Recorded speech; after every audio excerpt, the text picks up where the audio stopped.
Hello, my lovelies. Welcome back. And today we have a long requested tutorial for the walls that I did in my latest public house. So if you would like to learn how to build walls like this, keep watching.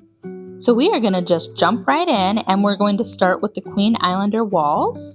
You can resize them to the size that you like and to the color you like, and then place them as high up on the wall as you like and just layer them just how I do.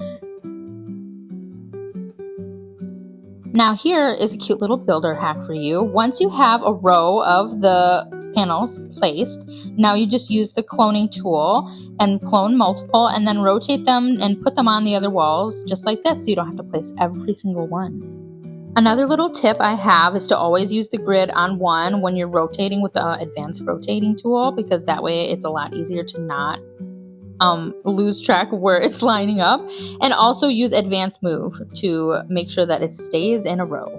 Once you finish placing all the panels, you are ready to move on to step 2. So our next part of this wall decoration is these little curved arches. I forget what they're called, but they're in the little build thing. I usually just type in curved or arch, and then you're going to take these and resize them to the sides that you like and the colors that you like and just layer them underneath the trim. Now, the little finicky part about this is that you need to make sure that you layer them just enough so that the tips of the arch don't stick out from behind the trim, but also not into the wall too much, because you're going to be putting rugs behind these next and you don't want them to get covered up. So bear that in mind while you're placing these.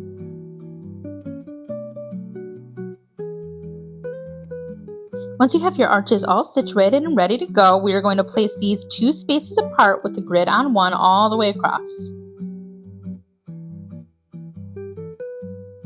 And then, just like the trims, we're going to do our little hack and clone the whole row all the way across and put them on all the walls. You will notice here that I had lifted up my trims. You can do this to get to anything that's behind the thing, because sometimes they do not want to be selected when they're behind something like this, especially when they're this close to the wall. So all you got to do is select all your little Queen Islander trims and lift them up with the grid on one. Make sure you always leave the grid on one so you can put them back easily. And then just select all your little trims or arches, clone them, move them over, and then you can put everything back when you're done. I do this all the time. And there we go. We'll just put these right back and all of our little arches are done. Now we're ready for the next step. Okay, so next we are going to be using rugs. So I used these little basic rugs and I changed the colors to the theme that I had going on. And then you just want to put these up against the wall and make sure that you layer them as well as you can behind your arches. Sometimes you will have to tweak things a little bit to get them to work, because if you put the rug too far into the wall, it will glitch. So always keep that in mind. But yeah, you just put these underneath the little arches and layer them across. And then you're just going to repeat those steps on all the walls. Once we are happy with all of our rugs on our walls, we are ready for step 4. So for this part, we are going to be using the Queen Islander walls again. We're going to make them a little bit smaller so that they fit at the bottom of the wall, and change the color if you like. That's what I did. And then we're just going to layer these underneath the rugs. It is okay if it doesn't reach the rug, because we can always clone and slide the rug down later, so don't worry about that. But just put these all around all the walls.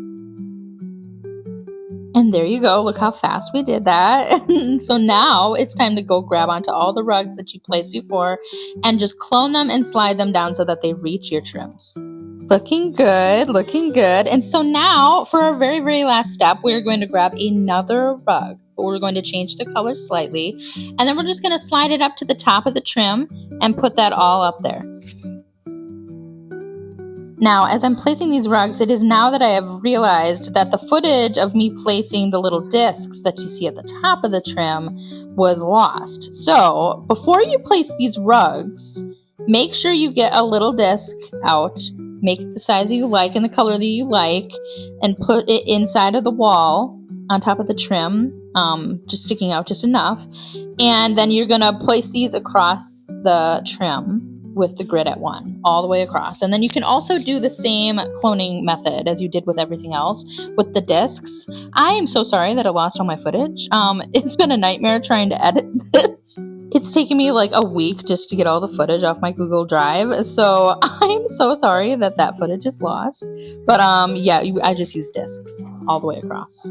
But yeah, there you have it. This is the room all finished. I hope that this tutorial was helpful and you guys tag me in all your beautiful builds so that I can see what you built. But as always, thank you so much for watching and I will catch you guys in my next one. Bye guys. And remember, my lovelies, if you enjoyed today's video, drop a follow me on Roblox, and subscribe to my YouTube channel. I hope you guys are having the best day.